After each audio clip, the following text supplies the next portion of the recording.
कल्लू के साथ जिसमें अपने विलेन का काम किया, उसके बारे में थोड़ा सा बताइए। कल्लू के साथ मेरी आने वाली राज तिलक एक फिल्म है। उसके बाद कल्लू के साथ एक और मेरी फिल्म आ रही है प्रतिबंध, जिसमें दोनों में मेरा नेगेटिव कैरेक्टर है।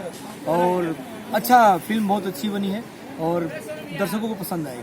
प्रवासी एकता मंच का यह मंच आपको कैसा लगा? प्रवासी एकता मंच बहुत ही बढ़िया मंच लगा मुझे, कारण कि हम भोजपुरी काका ही, हम भोजपुरी में ही बोलना चाहब कि हमारा ऊपर भी लांछन लगा रहा है कि हम आजीवन अश्लील मुक्त ही रहनी और अश्लील के खिलाफ रहनी।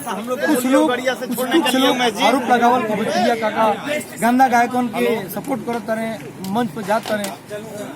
उनका लोग यह जवाब बा कि मंच से हमने अश्लील मुक्त गायकी करवाई है जा, अश्लील मुक्त प्रोग्राम करवाई है जा और सफल भई है और हमने के जीत बा।